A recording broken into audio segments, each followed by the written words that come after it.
Pemirsa, dalam pertemuan antara Presiden dengan Dewan Pengarah Badan Pembinaan Ideologi Pancasila atau BPIP pada pekan lalu, salah satu anggota dari BPIP yakni Ahmad Syafi'i Ma'arif mengusulkan agar jika Jokowi membentuk Kabinet Zakon jika kembali menjabat sebagai Presiden Republik Indonesia. Pemirsa, kali ini saya akan membahas apa sebenarnya Kabinet Zakon dan sejarahnya bagaimana di Indonesia. Kita simak dalam Fakta Bicara pada pagi hari ini. Ini adalah fakta yang pertama bila Anda pemirsa menanyakan sebenarnya apa yang disebut dengan Kabinet Zakon.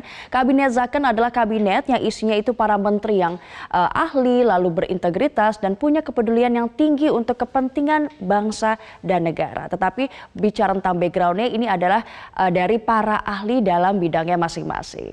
Fakta selanjutnya akan kita paparkan di pagi hari ini. Kita simak pemirsa. Ada untung ruginya pastinya. Keuntungannya pernah dilontarkan oleh pengamat politik dari LIPI yakni Syamsuddin Haris yang mengatakan menguntungkan rakyat Indonesia karena tidak ada konflik kepentingan.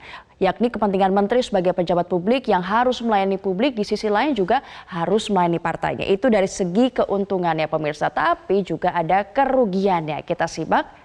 Kalau kerugiannya sendiri ini dipaparkan oleh Syamsuddin Haris juga yang merupakan pengamat politik LIPI. Nah, kerugiannya atau kekurangannya Presiden bisa digugat loh oleh koalisi pendukungnya yang merasa sudah berjasa memenangkan namun tidak mendapat bagian kekuasaan pada akhirnya. Nah, sebenarnya fakta apa lagi yang bisa kita paparkan di pagi hari ini mengenai Kabinet Zakon? Kita simak lagi pemirsa. Kabinet Juanda, kalau Anda ingat di pemerintahan Presiden Soekarno, Kabinet Zakon ini juga pernah ada di Kabinet Juanda. Ini dibentuk di era Presiden Soekarno. Dan saat itu terjadi krisis secara politik karena parlemen dianggap tidak jalan pasca revolusi terjadi.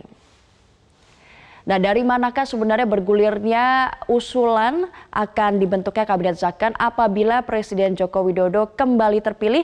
Nah, ini diusulkan oleh Dewan Pengarah BPIP yakni Ahmad Syafi'i Ma'arif. Kami juga meminta kalau nanti Pak Jokowi pasti jadi presiden lagi, supaya dibentuk suatu kabinet yakni Zakon kabinet yang terdiri dari orang-orang ahli. Kita simak pernyataannya.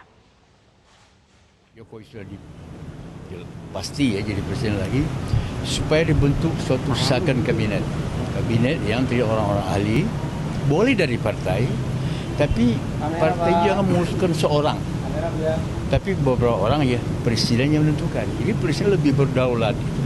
Kalau tidak, kalau seperti kabinet yang lalu ini menurut saya banyak bolongnya. Ya.